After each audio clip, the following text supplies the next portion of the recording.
지난주 전 세계 주식시장을 공포의 상태로 만들었던 경기 침체. 와우.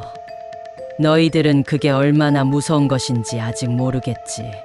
주식시장은 경기를 선행한다는 상식 속에서 너희들은 살아왔잖아. 그런데 그게 곧 현실이 된다면 느낌이 오겠니? 자, 오늘은 주식시장이 폭락할 수도 있는 이야기를 너희들에게 전해줄게. 주식시장의 미래를 정확하게 예측할 수 있는 사람은 아무도 없단다. 하지만 지금 전 세계적으로 시장이 많이 올라 있는 것은 사실이야. 시장이 하락할 수 있는 요인 4가지를 알려줄게. 모건 스탠리는 미국의 과대평가된 주식 가격이 문제가 될 수 있다 했어. 2023년 말 주식 시장의 강한 상승세로 인해 현재 주식 가격이 과대평가되어 있다는 우려가 있지. 모건 스탠리는 현재 S&P 500의 선행 주가 수익 비율 P 약 20으로 지난해 같은 시기에 약 17에 비해 높아졌다고 지적하고 있어.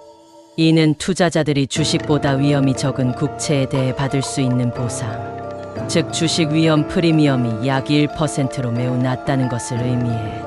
이처럼 높은 평가를 받은 시장에서는 작은 실수도 큰 하락으로 이어질 수 있어. 그래서 지금의 주식시장이 참 불안하단 말이야. 그리고 모건 스탠리는 미국 경제 성장 둔화가 문제가 될 수 있다고 하고 있어. 2024년 미국 경제 성장률이 둔화될 것으로 예상되며 이는 기업의 수익 성장에도 부정적인 영향을 미칠 수 있지.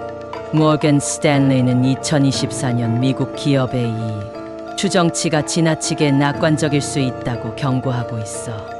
만약 기업의 매출이나 순이익이 추정치에 못 미칠 경우 시장은 엄청난 충격을 받을 수 있다는 말이야. 이는 경제 성장의 둔화와 연준의 금리 인하, 예상 횟수에 대한 시장의 너무나 큰 기대와 낙관적인 평가가 원인이지. 생각해봐. 만약에 경기 침체가 생각보다 더 빠르게 와, 그리고 우리의 기대보다 훨씬 심하게 온다면 지금의 시장이 버틸 수 있을까? 그럼 금리 인하가 아니라 산타 할아버지가 온다고 해도 시장은 폭락할 가능성이 큰 거야. JP 모건은 올해 시장에 큰 조정 가능성을 열어두고 있어. 2024년 주식 시장이 최고점에서 20-30% 하락할 수 있다고 조심스럽게 전망하지. 이는 현재 시장이 최고점에 가까워짐에 따라 투자자들이 수익을 실현하려 하는 마음이 점점 커지고 이에 따른 시장 하락 조정을 예상하고 있는 것이야. 이러한 하락은 시장에 큰 충격을 줄 수 있으며 투자자들에게 상당한 위험을 안길 수 있지. 다시 말하면 우리가 생각하는 것보다 훨씬 조정폭이 크게 나타날 수도 있다는 것이야, 얘들아. 그러니까 정말 지금은 조심해야 할 시점이야. 핸더슨 타임스는 경제 및 정책 리스크에 주목하고 있어.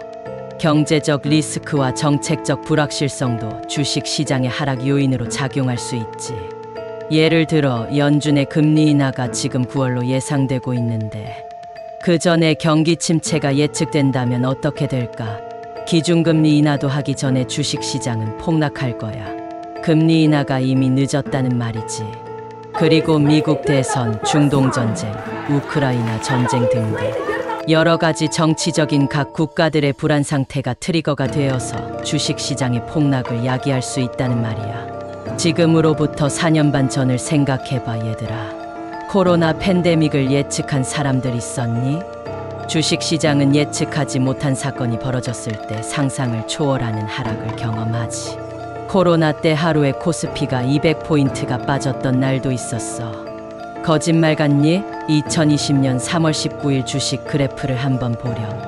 자, 이번에는 미국의 주식시장에 한번 집중해볼까? 미국 시장이 폭락한다면 우리나라를 비롯한 전 세계 주식이 다 빠지겠지. 미국의 주식시장에 버블이 커지고 있다는 의견들이 있어. 비즈니스 인사이더에서는 4가지 측면에서 지금 미국의 주식시장이 과도한 주가 버블이라고 해. 첫 번째로 인공지능 AI에 대한 투자자들의 열광이 과도한 주가 상승을 견인했다는 것이야. 이는 2000년대 초 닷컴 버블과 유사한 양상이라는 것이야. 그러나 이번 버블은 더욱 심각할 수 있다고 경고하는 전문가들도 있어. 예를 들어 마크 스피츠나겔은 현재 주식시장을 인류 역사상 가장 큰 버블이라고 언급하며 주식 가치가 반 이상 하락할 수 있다고 경고했어. 물론 경고로 끝날 수도 있어. 하지만 우리가 모르는 리스크가 갑자기 나온다면 시장의 하락이 정말 진행될 수도 있지. 안 그래? 두 번째로 기업들의 높은 부채 수준이 문제라고 해. 현재 많은 기업들이 과도한 부채를 안고 있으며 이는 2008년 금융위기 당시와 비슷한 위험 요소로 작용할 수 있어. 일부 경제학자들은 이러한 높은 부채 수준이 주식시장 붕괴 시 경제 전반에 심각한 영향을 미칠 수 있다고 우려하고 있지. 다란비사 모요는 부채가 많은 비생산적 자산이 시장에 큰 위험을 초래할 수 있다고 지적했어. 지금 미국의 기업들이 과도한 부채의 늪에 빠질 경우 우량하다고 믿어왔던 대부분의 회사가 순식간에 부실한 회사로 평가될 수도 있다는 것이야. 그리고 오늘 자세하게 말하지는 않겠지만 중국 기업, 중국 정부, 중국 가계 이 세 가지의 경제 주체가 지금 모두 어마어마한 부채 수준에 빠져 있다는 것이야. 부채의 트리거가 미국에서 터질지 중국에서 터질지 그건 알 수 없어.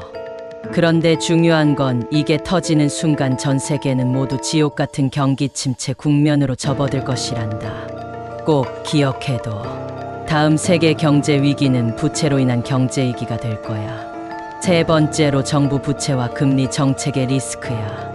미국 정부의 34조 달러에 달하는 부채와 연방준비제도의 금리 정책 또한 시장 불안의 원인으로 작용하고 있지. 이러한 경제적 불확실성은 투자자들의 신뢰를 떨어뜨리고 시장 붕괴의 가능성을 높일 수 있어. 내가 두 번째에서 말한 기업의 부채 문제, 그리고 방금 말한 정부의 부채 모두 큰 리스크야. 마지막으로 기업 파산 증가야.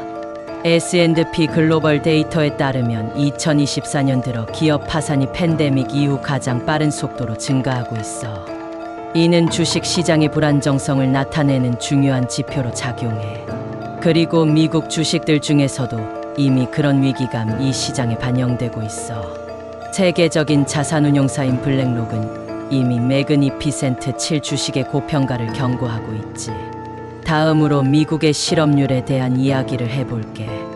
2024년 8월 현재 미국의 경제 상황을 분석하기 위해 최신 실업률 데이터를 살펴보면 미국의 실업률은 7월에 4.3%로 상승했어.